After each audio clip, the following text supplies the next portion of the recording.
Computer को आपस में कनेक्ट करते हैं जो डिफरेंट जियोग्राफिकल लोकेशन पे होते हैं, और इनको कनेक्ट करने का हमारा जो मेन पर्पस होता है वो होता है ट्रांसमिशन ऑफ डाटा और शेयरिंग ऑफ रिसोर्सेज। तो ये डेफिनेशन है, और यहाँ पे डायग्राम पे आप देख सकते हैं कि ये इंटरनेट है हमारा जो हमारे नेटवर्क को जोड़ रहा है, और यहाँ पे हमारे डिफरेंट डिवाइसेस जैसे कंप्यूटर 2, कंप्यूटर 3 आपस में कनेक्ट किए हुए हैं, और रिसोर्सेज जैसे प्रिंटर वगैरह ये शेयर हो रहे हैं आपस में, और इनको कनेक्ट करने के लिए हमें डिफरेंट कंपोनेंट्स को यूज़ करना पड़ रहा है जैसे ईथरनेट केबल। अब हम इसके कंपोनेंट्स पढ़ लेते हैं। कंप्यूटर नेटवर्क के होस्ट। तो होस्ट होते हैं वो कंप्यूटर जो आपस में कनेक्ट होते हैं, जैसे कंप्यूटर 1, कंप्यूटर 2 और कंप्यूटर 3, इनको हम होस्ट बोलेंगे। दूसरा आ गया network interface card. Network interface card ये डिवाइस आपका कंप्यूटर के साथ लगा होता है जिससे आपकी ईथरनेट केबल कनेक्ट हो पाती है दूसरे कंप्यूटर के साथ।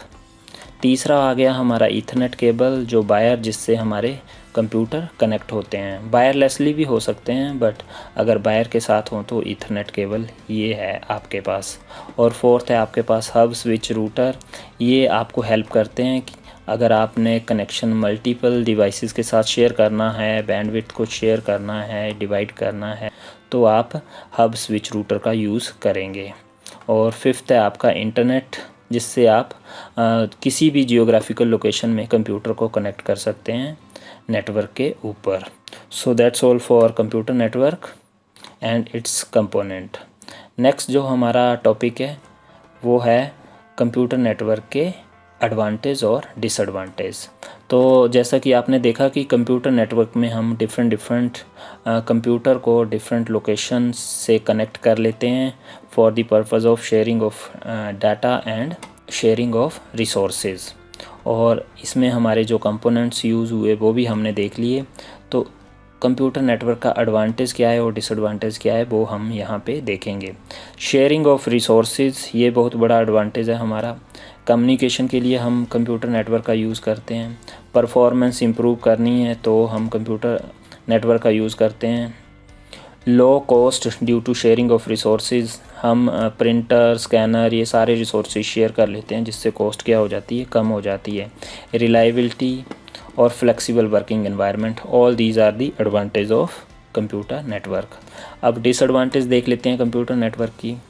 कंप्यूटर नेटवर्क में हमारी जो सबसे बड़ी डिसएडवांटेज रहती है कि सिक्योरिटी, जैसे मल्टीपल कंप्यूटर या ज़्यादा डिवाइसेस कनेक्ट होंगे तो सिक्योरिटी का इशू आएगा हमें।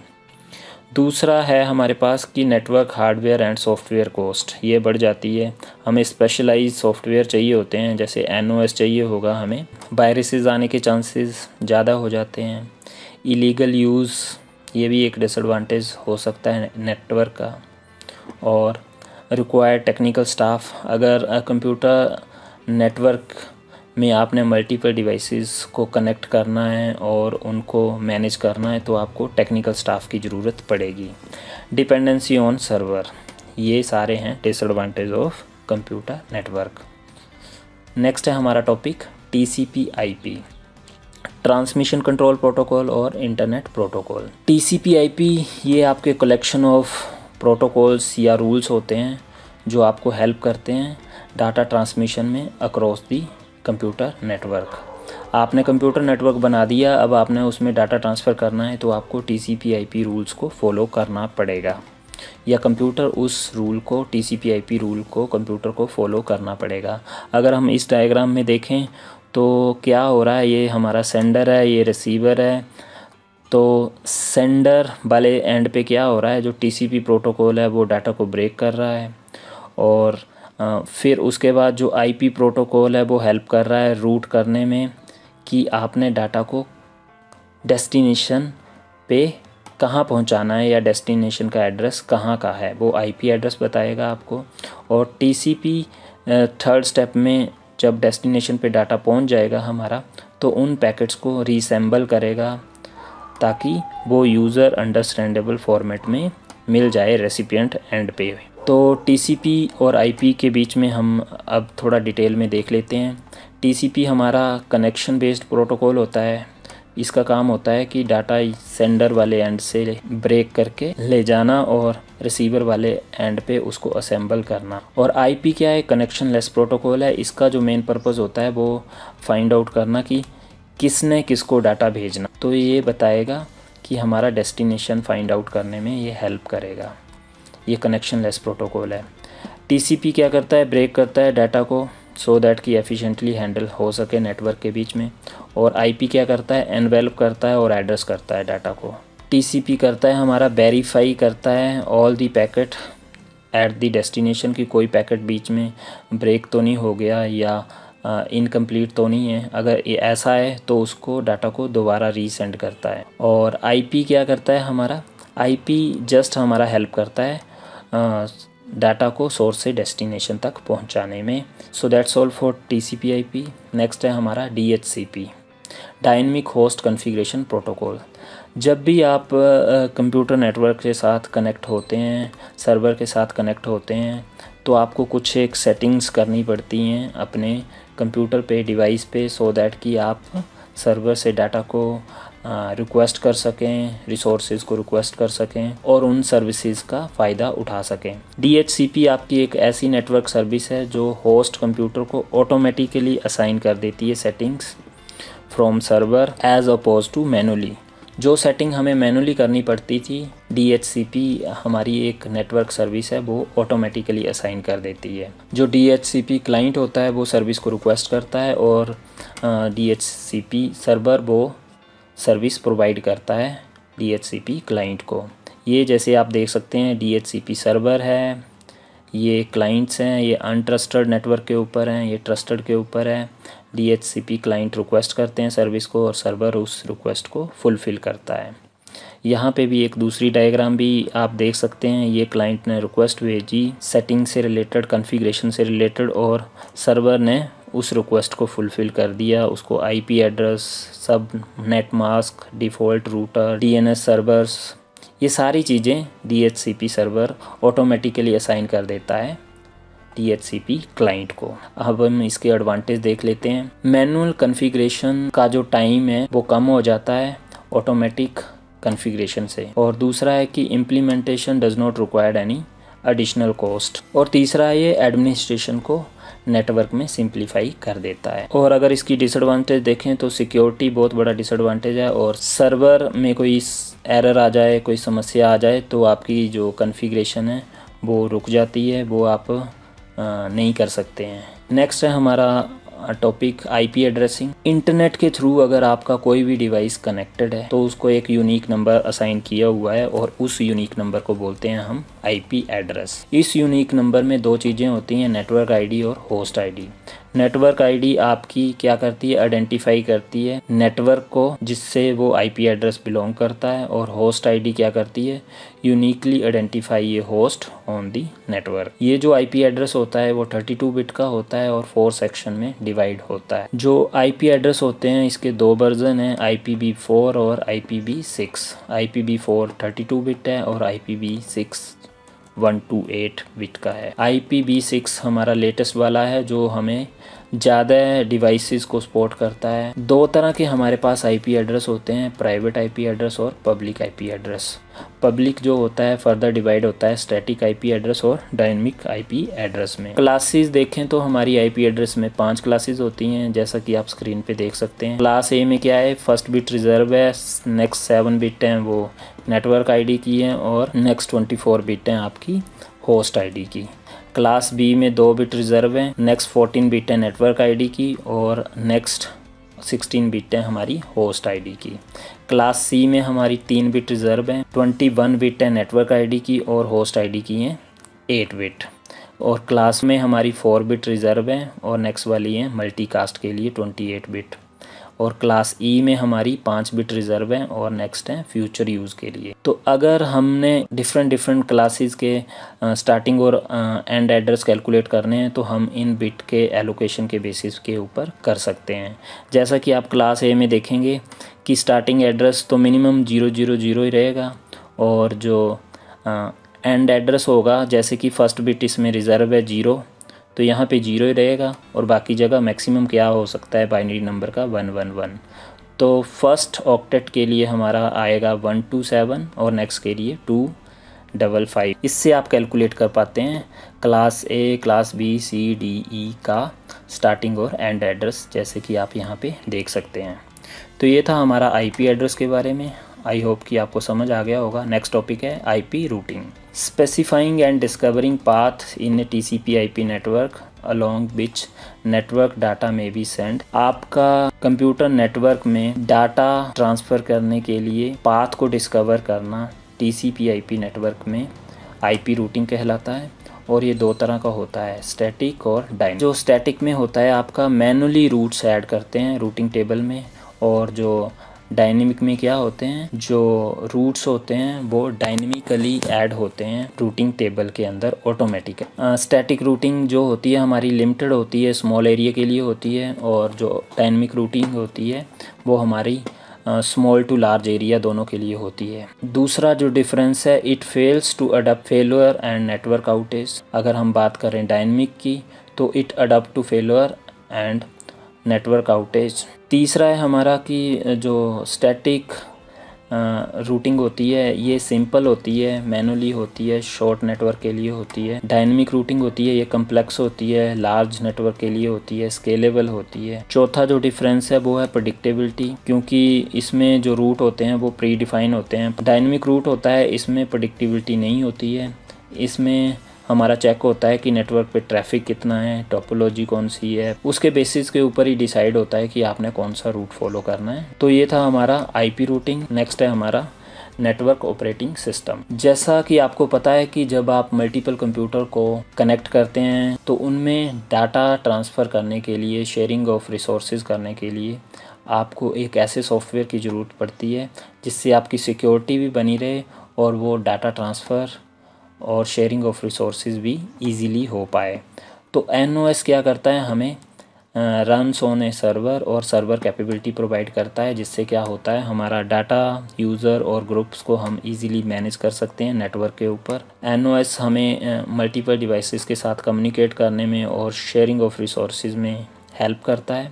एग्जाम्पल हैं इसके server 2008, Unix, Linux, BSD. Advantage देखें तो इसमें क्या होता है, सेंट्रलाइज सर्वर होता है जो हाईली स्टेबल होता है, सिक्योरिटी सर्वर से मैनेज होती है, इजीली अपग्रेड हो जाता है through new technologies, remote access मिल जाती है हमें। डिसएडवांटेज की बात करें तो high cost for buying and running ये सर्वर, डिपेंडेंसी हमारी सर्वर के ऊपर बढ़ जाती है और रेगुलर मेंटेनेंस चाहिए होती है। दो तरह के टाइप होते हैं एनओएस में, क्लाइंट सर्वर एनओएस, जिसमें क्या होता है एक सर्वर होता है और बाकी कंप्यूटर क्या होते हैं, क्लाइंट्स होते हैं, और क्लाइंट रिक्वेस्ट करते हैं सर्विसेज सर्वर से।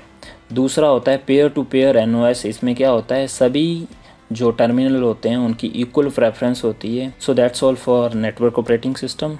नेक्स्ट है हमारा लाइनक्स। तो लाइनक्स आपका पॉपुलर वर्जन है यूनिक्स ऑपरेटिंग सिस्टम का, ओपन सोर्स है, फ्री ऑफ कॉस्ट है। और इसके कंपोनेंट की बात करें तो कर्नल इसका जो कोर पार्ट है लाइनक्स का, जो रिस्पॉन्सिबल है major activities of the operating system, जैसे memory management, process management, resource management.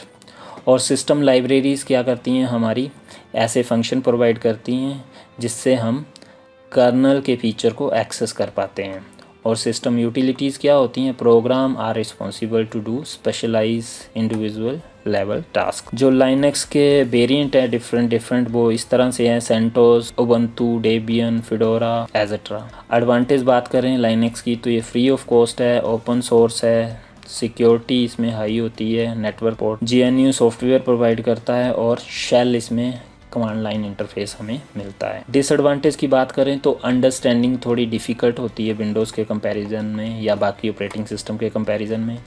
Limited number of software ही अवेलेबल है हमारे पास लाइनक्स में comparison to other operating system. Not very user friendly, और जो बिगिनर होता है उनके लिए थोड़ा डिफ़िकल्टी होती है लाइनक्स में। नेक्स्ट हमारा टॉपिक है लाइनक्स के कंपोनेंट्स। लाइनक्स आपका मोस्ट पॉपुलर ऑपरेटिंग सिस्टम है, ओपन सोर्स है, फ्री ऑफ कॉस्ट है, और इसके आर्किटेक्चर में ये वाले कंपोनेंट्स हैं हमारे पास।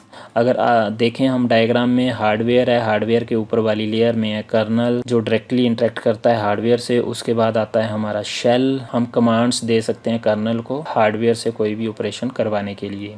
और इससे भी टॉप वाली लेयर में है एप्लीकेशन सॉफ्टवेयर या यूटिलिटी सॉफ्टवेयर्स। अगर हम कंपोनेंट्स की बात करें तो हार्डवेयर है, इसमें क्या होता है जो पेरिफेरल डिवाइसेस जैसे रैम, हार्ड डिस्क, सीपीयू एजेट्रा आते हैं। कर्नल जो इससे हार्डवेयर से टॉप वाली लेयर है।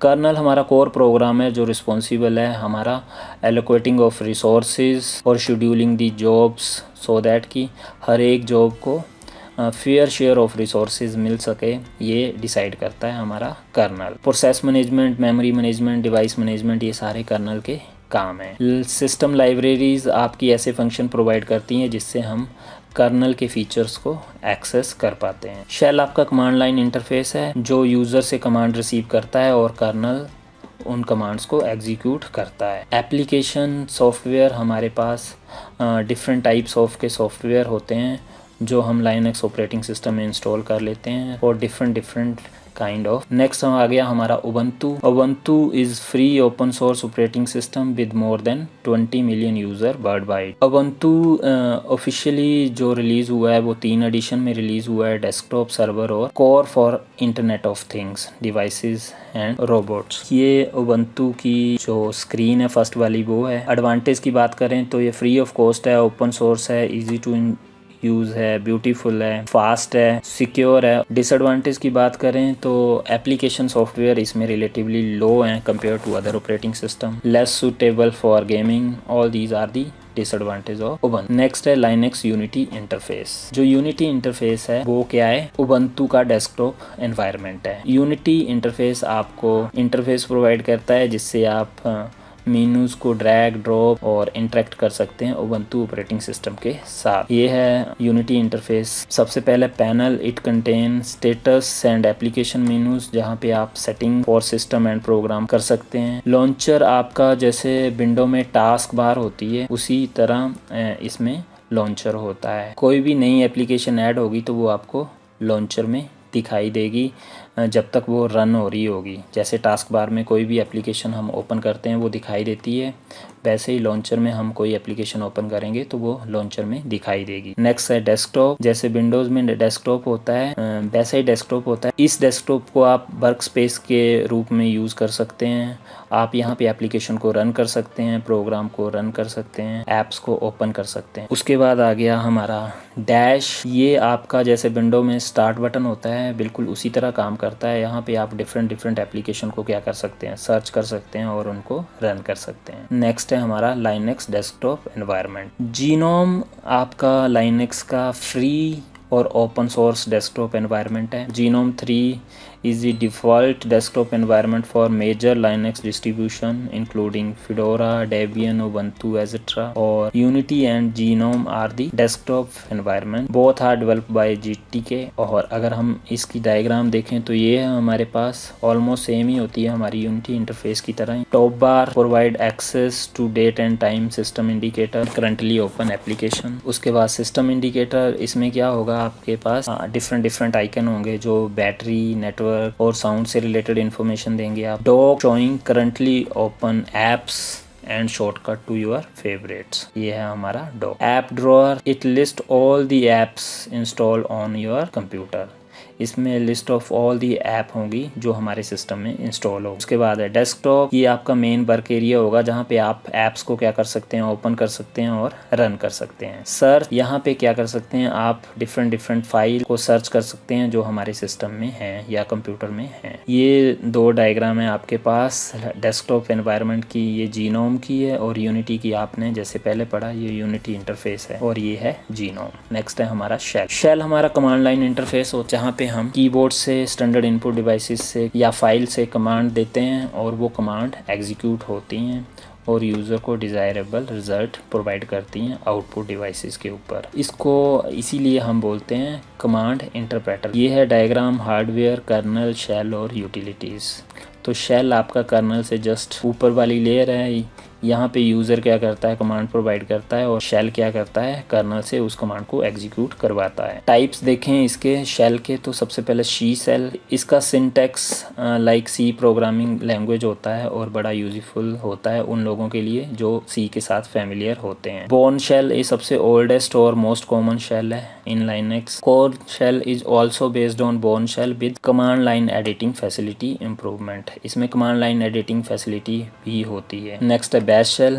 It is combination feature of Bourne और C shell. और next है dash. It has a lot of enhancement and further feature even than bash shell. इसमें bash से भी enhance और further feature होते हैं. हमारा next topic है VI editor. VI editor हमारा डिफ़ॉल्ट टेक्स्ट एडिटर है जो लाइनक्स ऑपरेटिंग सिस्टम के साथ आता है. It is use for editing files in Linux. Beam editor is the enhance version of BI editor. और BI एडिटर को यूज़ क्यों करना चाहिए, इसके क्या कारण है? It is almost available with all version of Linux operating system and it is free. Small range of shortcut, ये लाइट वेट फाइल बनाता है जिससे आपकी स्टोरेज कम यूज़ होती है. तो 3 मोड होते हैं हमारे पास BI एडिटर के, कमांड मोड, इंसर्शन मोड और रिप्लेसमेंट मोड.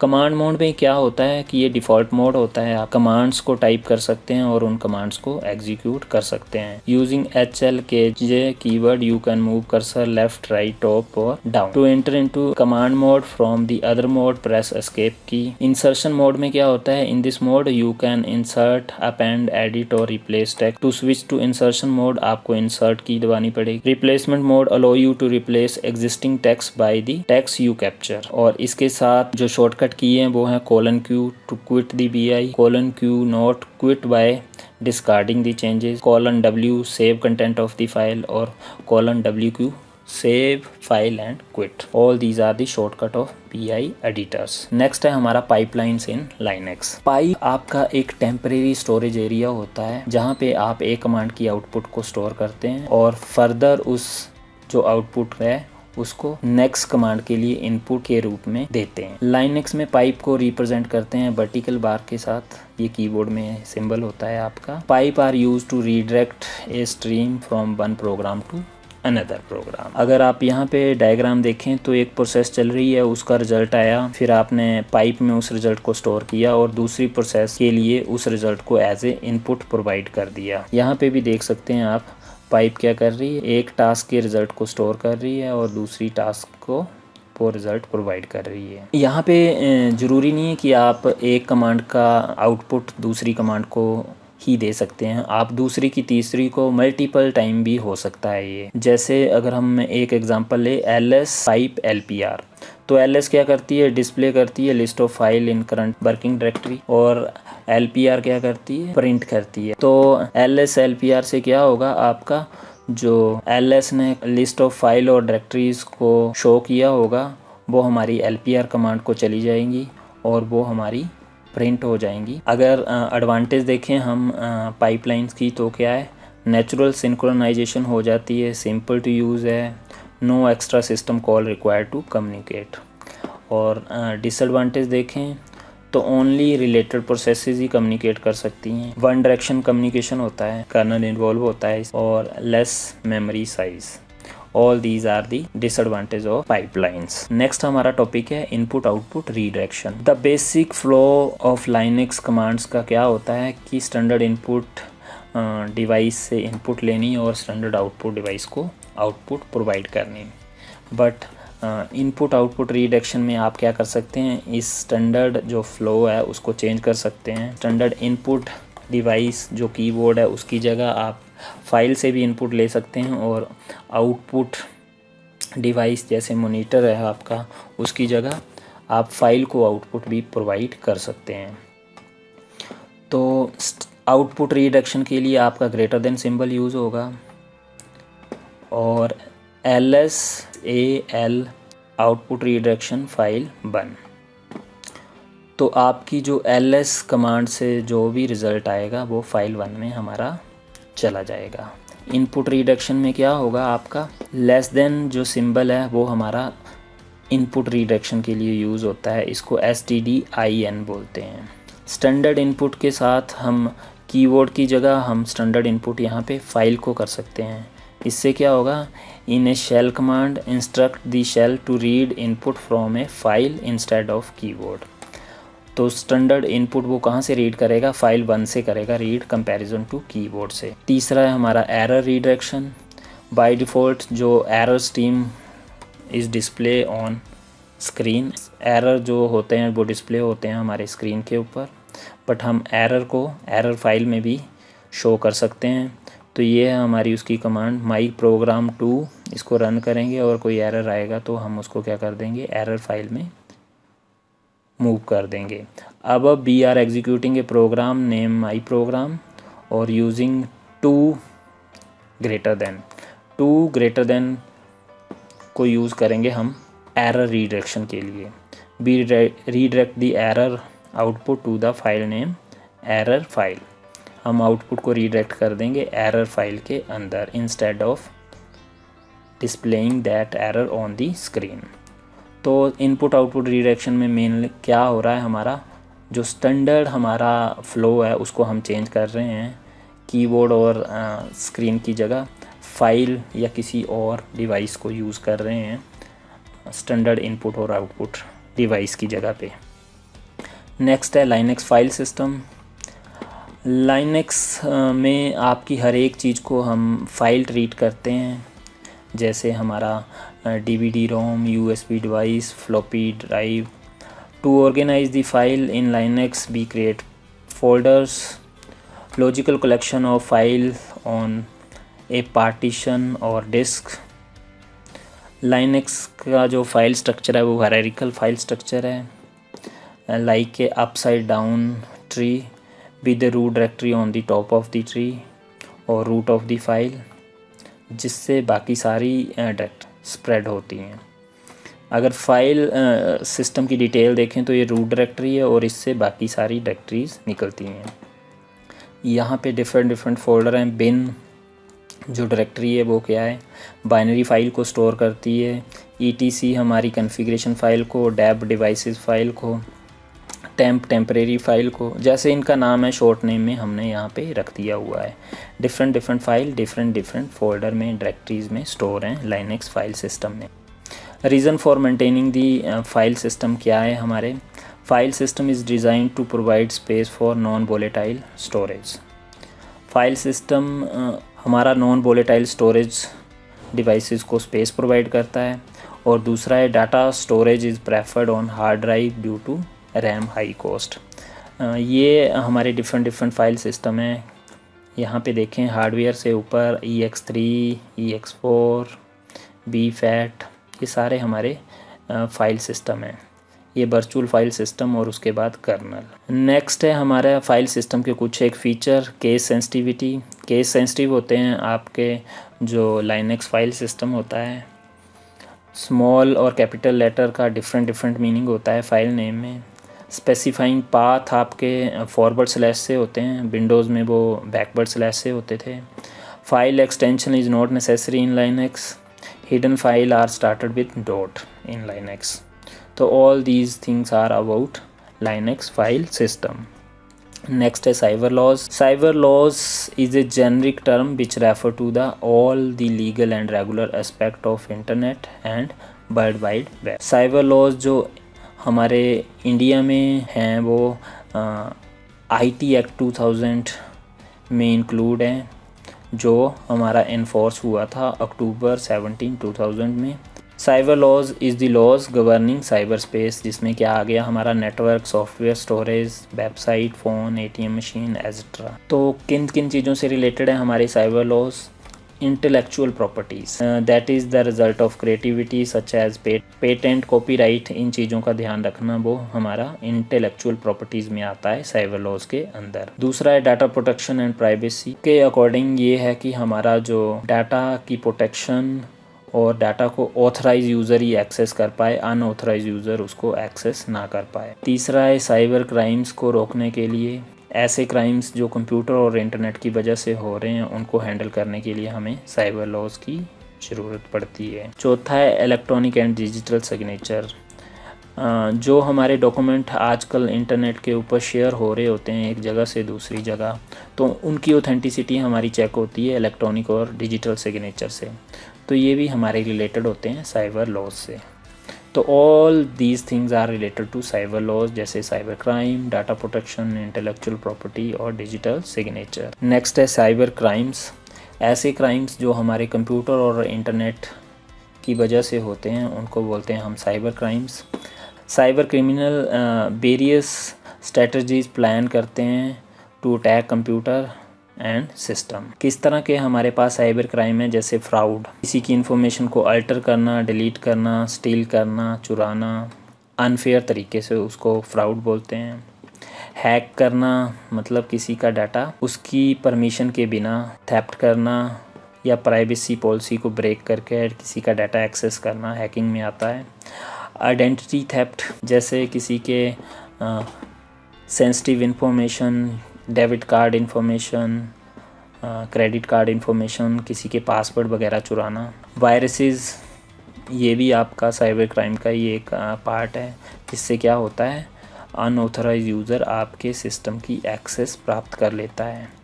रैनसमवेयर, इससे क्या होता है कि आप किसी के कंप्यूटर का जो डाटा है वो एनक्रिप्ट कर देते हैं पब्लिक की से, और फिर डिमांड करते हैं आप उससे पैसों की उस डाटा को डिक्रिप्ट करने के लिए। स्पैमिंग, जैसे आपने देखा होगा कि आपके मेल बॉक्स में या फिर वेबसाइट के ऊपर साथ में अननेसेसरी एड्स या वीडियोस चलते रहते हैं, वो स्पैमिंग का पार्ट होते हैं। Cyber bullying, bully a person typically by sending A message threatening nature. और इन क्राइम्स को रोकने के लिए हमने क्या बनाए हुए हैं, साइबर लॉज बनाए हुए हैं। अब हम शेल कमांड के बारे में देखेंगे, जो कमांड लाइन इंटरफेस के ऊपर एग्जीक्यूट होती हैं। मेरे कंप्यूटर में विंडोज़ ऑपरेटिंग सिस्टम है, तो यहाँ पे मैंने शेल कमांड को एग्जीक्यूट करने के लिए एक सॉफ्टवेयर यूज़ कर रहा हूँ मैं।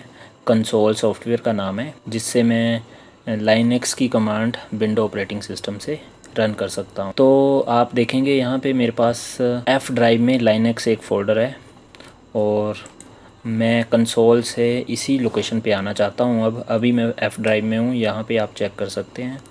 तो मैं यहाँ पे लिखूँगा cd linux, तो अब मैं एफ ड्राइव में आ गया हूँ। एफ ड्राइव में कौन सी फाइलें हैं अगर मैंने चेक करनी है, जैसे मेरे को यहाँ स्क्रीन पे तो दिखाई दे रही हैं, एक फ़ोल्डर एक फ़ाइल है। तो लाइनक्स में कैसे देखेंगे इसको, ls कमांड से। ls कमांड मैंने रन की तो मेरे को बता दिया इसने कि एक फ़ोल्डर है और एक फ़ाइल है, जो कि आपको यहाँ पे दिखाई दे रही है। अब हम कुछ बेसिक शेल कमांड्स को यहाँ पे रन करके देखेंगे, और उनका इम्पैक्ट यहाँ पे विंडो में देखेंगे कि उन कमांड को चलाने से क्या हो रहा है यहाँ। तो सबसे पहले हम कमांड चलाएँगे मेक फ़ोल्डर वाली। तो मैं लिखता हूँ यहाँ पे mkdir, और फोल्डर का नाम मैंने लिख दिया टेम्प। मैं लाइनक्स फ़ोल्डर में हूँ एफ़ ड्राइव में, यहाँ पे भी लाइनक्स फ़ोल्डर ओपन है एफ़ ड्राइव में। जैसे ही मैं इस कमांड को लिखने के बाद इंटर प्रेस करता हूँ, तो आप देखेंगे कि यहाँ पे टेम्प फोल्डर बन गया है। अब टेम्प फोल्डर के अंदर मुझे जाना है, तो मैं क्या करूँगा, या फिर मुझे देखना है ये, तो मैं फिर से ls कमांड को रन करूँगा। तो यहाँ पे भी मेरे को टेम्प फोल्डर शो हो गया। अगर मुझे टेम्प फोल्डर के अंदर जाना है, तो मेरे पास कमांड है cd और फोल्डर का नाम, तो मैं इसके अंदर चला गया। तो इसके अंदर जैसे कुछ भी नहीं होगा, तो अगर मैं ls कमांड लिखूँगा तो यहाँ पे मुझे कुछ भी शो नहीं करेगा। नई फाइल क्रिएट करने के लिए मुझे कैट कमांड यूज़ करनी पड़ेगी। तो कैसे करूँगा मैं cat command use, cat greater than और फाइल का नाम file1, और जैसे मैं एंटर मारूँगा तो यहाँ पे आप देखेंगे कि यहाँ पे टेम्प फोल्डर के अंदर ये फ़ाइल बन गई है, और यहाँ पे मेरे को फ़ाइल के अंदर कंटेंट टाइप करने के लिए बोल रहा है। तो मैं यहाँ पे लिख देता हूँ this is my first, this is second line, और इसके बाद अगर मैं कंट्रोल D प्रेस करूँगा अपने इससे, तो ये मेरा फ़ाइल में का जो कंटेंट मैंने यहाँ पे लिखा वो सेव हो जाएगा। तो इसको चेक करना है अगर मैंने, तो मैं यहाँ पे डबल क्लिक मार के इसको चेक भी कर सकता हूँ। इसके अंदर सेम ही कंटेंट लिखा हुआ है जो मैंने यहाँ पे लिखा था। अगर मैं कैट और फाइल नेम लिखूँगा, तो मेरा जो फ़ाइल का कंटेंट है वो एज़ इट इज़ प्रिंट हो जाएगा। तो मुझे यहाँ पे फ़ाइल ओपन करके नहीं देखनी पड़ेगी, यहाँ पे मेरे को कमांड लाइन इंटरफेस पे ही शो हो जाएगी। अब अगर मैंने इस फ़ाइल को कॉपी करना है, तो मेरे पास कमांड है cp सोर्स और डेस्टिनेशन 2, मैंने फ़ाइल का नाम रख दिया। एंटर प्रेस करूँगा तो देखो मेरे पास फ़ाइल 2 बन गई, जो फ़ाइल 1 की तरह ही है। इसके अंदर कौन सा कंटेंट होगा, अगर मैं देखूं तो सेम ही कंटेंट होगा जो फ़ाइल 1 के अंदर था, कॉपी हो गई कमांड। अगर मेरे को फ़ाइल को डिलीट करना है, तो मेरे पास rm कमांड है फ़ाइल 1, तो इससे फ़ाइल 1 डिलीट हो गई।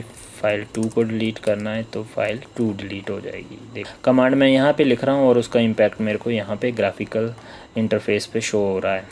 वापस जाऊंगा, इस फोल्डर से बाहर आना है मेरे को, एक लेवल में बाहर आ गया। अब मेरे को फ़ोल्डर को डिलीट करना है तो मेरे पास कमांड है rmdir और temp, ये लिखूंगा तो मेरा ये फ़ोल्डर यहाँ पे डिलीट हो गया। एक यहाँ पे डेट कमांड होती है जो हमें सिस्टम की डेट शो कर देती है, यहाँ पे आप चेक कर सकते हैं। तो इस तरह आप डिफरेंट जो लाइनक्स शेल कमांड है वो रन कर सकते हैं और उनकी आउटपुट आपको यहाँ शेल पे ही शो हो जाएगी।